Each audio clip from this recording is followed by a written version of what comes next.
नमस्कार, अंजली किचनमध्ये तुमचे खूप खूप स्वागत आहे. आज आपण बनवून दाखवते छान अशी खुसखुशीत टम्म फुगून राहणारी, कमी तेलकट होणारी गव्हाच्या पिठाची पुरी. तर इथं बघा आपण 2 वाटी गव्हाचं पीठ चाळून घेतले. त्यासाठी आपल्याला 2 चमचे बारीक रवा लागणार आहे. किंचित अशी आपण थोडीशी साखर वापरणार आहे. चवीनुसार मीठ घेतले. तेल लागणार आहे तळण्यासाठी आणि आपल्याला पीठ मळण्यासाठी पाणी लागणार आहे. साहित्य सर्व सांगून झालेले आहे. पीठ चाळून घेतलेले आहे आपण. तर एका परातीमध्ये पीठ घालून घेऊया. तर बरोबर 2 वाट्या आपण हे पीठ घेतलेले आहे.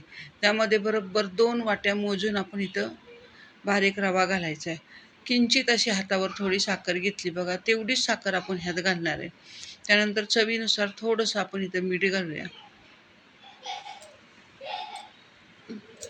तर सर्व साहित्य छान आपल्याला इथं मिक्स करून घ्यायचे. व्यवस्थित असं पिठामध्ये मीठ साखर छान मिक्स करून घ्यायची आणि थोडं थोडं पाणी टाकून आपल्याला घट्टसर पिठाचा गोळा तयार करायचा आहे. तर थोडं थोडं पाणी टाकून बघा आपण हे पीठ आता मळून घेतलेलं आहे. घट्ट असा आपल्याला हा गोळा तयार करून घ्यायचा आहे. थोडंसं ह्याच्यावर तेल टाकूया आणि पुन्हा एकदा ह्याला चांगलं मळून घेऊया. तर अशा पद्धतीने बघा आपण पुऱ्यांचं पीठ मळून घेतलेलं आहे. जास्त पातळ करायचं नाही, थोडंसं असं घट्टसर आपण हा गोळा बनवणार आहे. म्हणजे नेहमीच्या चपातीपेक्षा जास्त थोडासा घट्ट आपल्याला हा गोळा बनवायचा आहे. तर अशा पद्धतीने पीठ मळून झाले. आता एक 10 मिनटं आपल्याला पीठ झाकून ठेवायचे. 10 मिनटं झालीत बघा. 10 मिनटानंतर आपलं पीठ येते छान भिजलं आहे. ह्यातला रवा पण छान भिजलेला आहे आणि मऊसूत असा आपला पिठाचा गोळा तयार झालेला आहे. तर आता पीठ आपण इथं आता पुन्हा एकदा मळायला घेतलेलं आहे. तर थोडंसं आपण इथं बघा पीठ टाकून ह्याला चांगलं मळून घेऊया आणि लिंबा एवढे आपल्याला हे पिठाचे गोळे बाजूला करून घ्यायचे. तर लिंबा एवढा पिठाचा गोळा घेऊन ह्याच्या आपण आता पुऱ्या तयार करणार आहे. एक 5-6 बघा इथं आपण लिंबा एवढे पेढ्यासारखे गोळे आपण इथं काढून घेतलेले आहेत. तर ह्याला थोडंसं तेल लावून घेतलेलं आहे आपण. तेल तापत ठेवलेलं आहे कढईला मी लगेचच. तर आता आपल्याला इथं पुऱ्या लाटून घ्यायच्या. तेल पण आपलं बघा तापत ठेवलेलं आहे बारीक गॅसवर. तर पुन्हा एकदा थोडंसं आपण हाताने ह्याला मळून घेऊया आणि बघा दोन्ही साईडने आता आपण तेल लावणार आहे. पीठ अजिबात लावायचं नाही आपल्याला. तर तेल लावून आपल्याला छान अशी ही पुरी मध्यम आकाराची लाटून घ्यायची. जास्त पातळ पण झाली नाही पाहिजे किंवा जाड पण झाली नाही पाहिजे.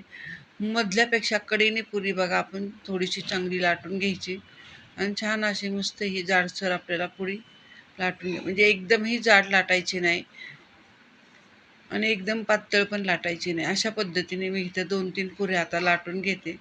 तर इथं बघू शकता अशा पद्धतीने आपण ही पुरी लाटून घेतलेली.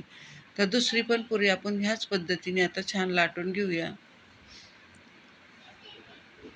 दोन्ही साईडनी ह्याला तेल लावून घेतलंय आणि पुन्हा एकदा दुसरी पुरी आपण छान अशी लाटून घेतोय.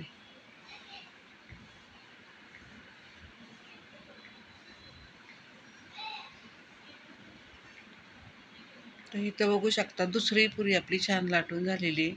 तेल पण आता आपलं छान तापलेलं आहे. आता आपण इथं तळून घेऊया. तर तेलाचा आपण गॅस इथं थोडा मिडियम ठेवलेला, जास्त मोठा पण ठेवायचा नाही जास्त कमी पण ठेवायचा नाही. तर इथं बघा छान अशी आपली पुरी मस्त टम्म फुगलेली आहे.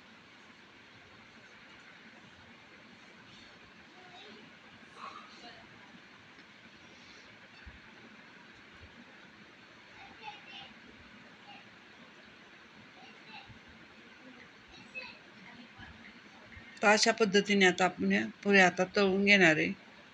तर पहिली पुरी आपली तळून झाली. आता दुसरी टाकून घेऊया.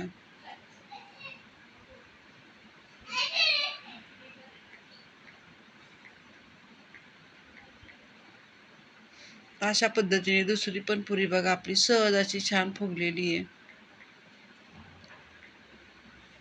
दोन्ही साईडनी पुरी छान तळून घेऊया. नंतर टिश्यू पेपरवर आपण इथं काढून घेणार आहे.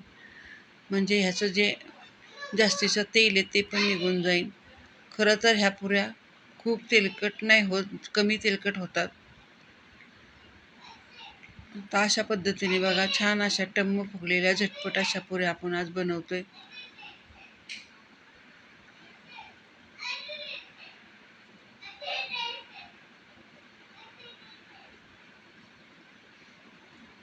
तर इथं बघू शकता तुम्ही छान अशा आपल्या ह्या पुऱ्या तळून झालेल्या आहेत आणि झटपट अशा आपण ह्या पुऱ्या तयार केलेल्या आहेत. जास्त काही वेळ लागत नाही.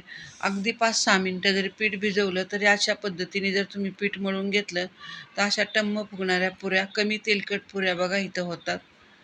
बराच वेळ अशा फुगून पण राहतात ह्या आणि अशा मस्त खुसखुशीत अशा ह्या पुऱ्या आपल्या तयार झालेल्या आहेत. तर बघू शकता तुम्ही इथं मऊसूत अशा आपल्या ह्या पुऱ्या तयार झालेल्या आहेत. तर उद्या पाडवा आहे, तर पाडव्यासाठी अशा पुऱ्या तुम्ही करून बघा. झटपट होतात, छान होतात आणि पहिली गोष्ट म्हणजे मस्त अशा एकदम खुसखुशीत अशा ह्या पुऱ्या होतात आणि खायला पण चवदार लागतात. तर अशा पद्धतीने झटपट अशा ह्या पुऱ्या तुम्ही उद्या पाडव्यासाठी नक्की बनवा आणि आजची रेसिपी जर आवडली असेल तर चॅनलला सबस्क्राईब करा, शेअर करा, कमेंट करा. धन्यवाद.